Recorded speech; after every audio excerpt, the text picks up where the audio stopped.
Hello friends, स्वागत है हमारे यूट्यूब चैनल स्टूडेंट साथी में। अगर आप जेएसएससी या जेपीएससी की तैयारी कर रहे हैं तो यह वीडियो आपके लिए है। आइए आज हम महाभारत काल में झारखंड और पूर्व मध्य काल में झारखंड से जुड़े कुछ महत्वपूर्ण प्रश्नों की चर्चा करेंगे। उम्मीद है यह वीडियो आपको ज़रूर अच्छा लगेगा। कृपया वीडियो के अंत तक बने रहिए। शुरुआत करते हैं पहले प्रश्न से। पहला प्रश्न है, जरासंध के समय झारखंड मगध साम्राज्य का कौन सा भाग था? तो इसका राइट आंसर है ऑप्शन डी, दक्षिणी। जरासंध के समय झारखंड मगध साम्राज्य का कौन सा भाग था? तो दक्षिणी भाग था। अगला प्रश्न है, मगध साम्राज्य का झारखंड में दक्षिणी छोर कहां तक था? इसका राइट आंसर है option C, Singhbhum. Option C इसका राइट आंसर है। मगध साम्राज्य का झारखंड में दक्षिणी छोर कहां तक था? तो सिंहभूम तक था। अगला प्रश्न है, किन्होंने असुर एवं शिशुनाग वंश के कमजोर होने पर पूर्ण प्रदेश अथवा आधुनिक झारखंड में प्रवेश किया?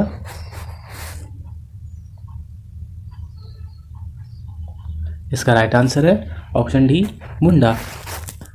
ऑप्शन डी इसका राइट आंसर है। असुर एवं शिशुनाग वंश के कमजोर होने पर पूर्ण प्रदेश अर्थात झारखंड में किसने प्रवेश किया? तो मुंडा ने। अगला प्रश्न है, नंद वंश के समय किस क्षेत्र की उपयोगिता हाथियों, जंगली जानवरों एवं कीमती लकड़ियों के लिए थी? इसका राइट आंसर है option B, Jharkhand. Option B इसका राइट आंसर है। नंद वंश के समय किस क्षेत्र की उपयोगिता हाथियों, जंगली जानवरों एवं कीमती लकड़ियों के लिए थी? कीमती लकड़ियों के लिए थी। तो क्या होगा इसका आंसर? Option B, Jharkhand. अगला प्रश्न है, महाभारत के दिग्विजय पर्व में झारखंड की चर्चा किस नाम से मिलती है? इसका राइट आंसर है ऑप्शन सी, पुंडरिक प्रदेश। ऑप्शन बी सी इसका राइट आंसर है। महाभारत के दिग्विजय पर्व में झारखंड की चर्चा किस नाम से मिलती है? तो पुंडरिक प्रदेश। अगला प्रश्न है, महाभारत में झारखंड का उल्लेख किस नाम से हुआ है? इसका राइट आंसर है ऑप्शन डी, पशुभूमि। ऑप्शन डी इसका राइट आंसर है। महाभारत में झारखंड का उल्लेख किस नाम से हुआ है? तो पशुभूमि से। अगला प्रश्न है, निम्न में से कौन सा कथन सत्य है? पहला है, नंदवंश के समय झारखंड मगध साम्राज्य का अंग था। यह भी सही है। नंदवंश की सेना में जनजातीय तत्वों का समावेश था। यह भी सही है। नंदवंश की सेना में हाथी झारखंड के जंगलों में भेजे जाते थे। तो ये तीनों सही है। तो इसका राइट आंसर क्या होगा? ऑप्शन डी, उपर्युक्त सभी। नंदवंश के समय झारखंड मगध साम्राज्य का अंग था। नंदवंश के समय झारखंड मगध साम्राज्य का अंग था और नंदवंश की सेना में जनजातीय तत्वों का समावेश था। नंदवंश की सेना में हाथी झारखंड के जंगलों से भेजे जाते थे। ये तीनों कथन सही है। अगला प्रश्न है, किस ग्रंथ में मुंडाओं को असुरों के हंता के रूप में दिखाया गया है?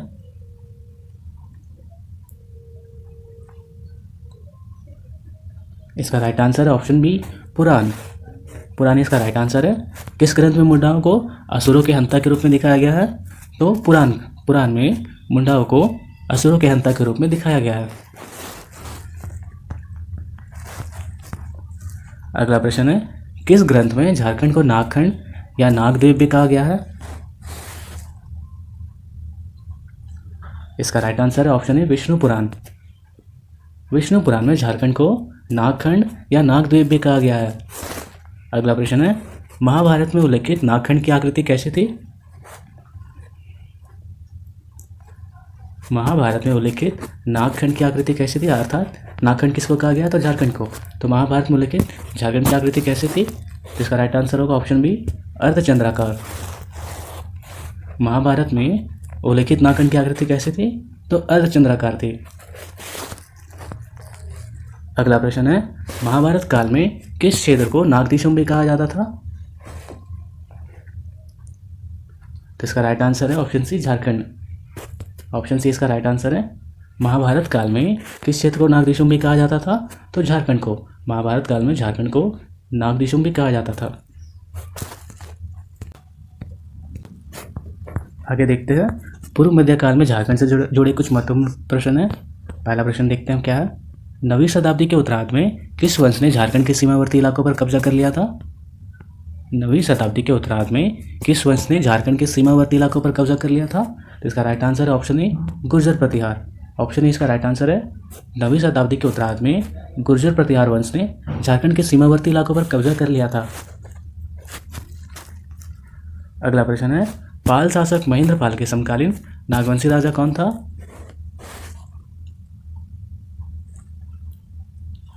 पाल शासक महेंद्र पाल के समकालीन नागवंशी राजा कौन था? तो ऑप्शन डी इसका राइट आंसर है।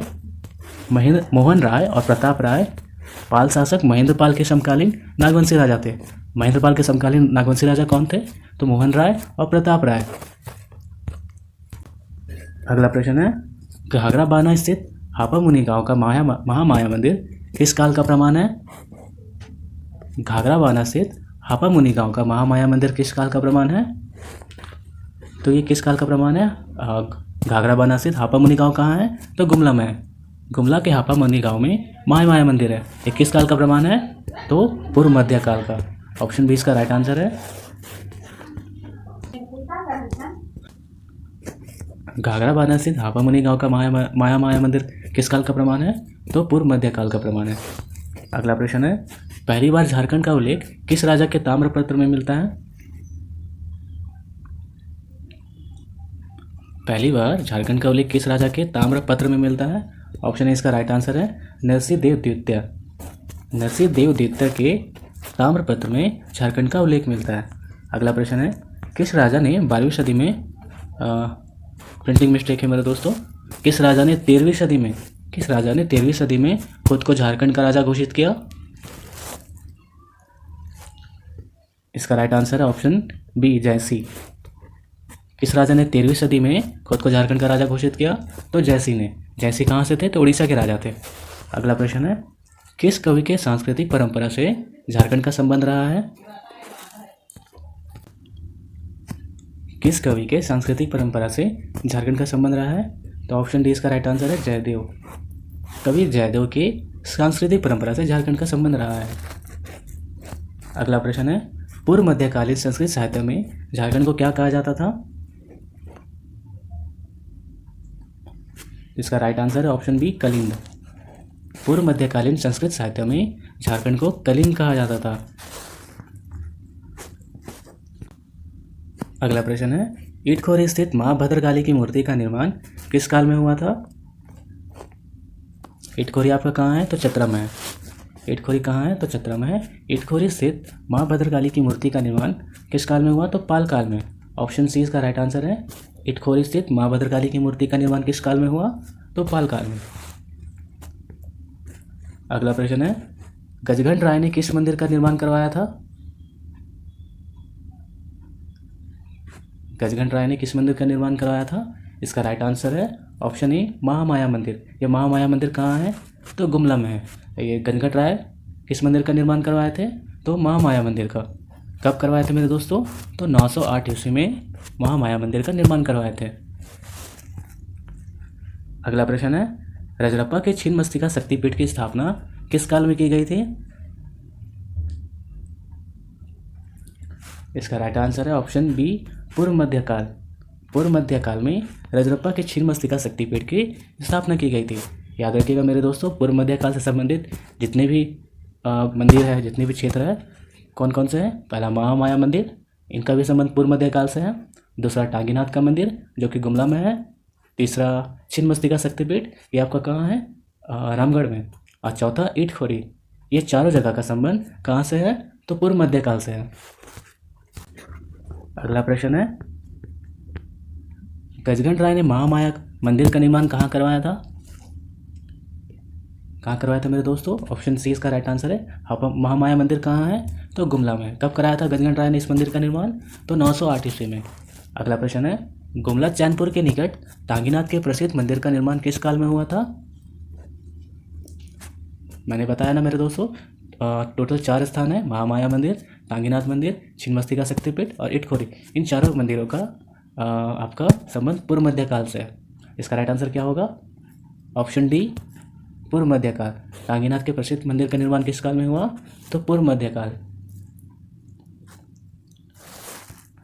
अगला प्रश्न है, हजारीबाग के बराकर नदी के पास दूध पानी नामक स्थान से प्राप्त 8वीं शताब्दी का अभिलेख किस काल का माना जाता है? इसका राइट आंसर है ऑप्शन बी, पालकालीन। हजारीबाग के बराकर नदी के पास दूध पानी नामक स्थान से जो 8वीं शताब्दी का अभिलेख प्राप्त हुआ है वो किस काल का माना जाता है?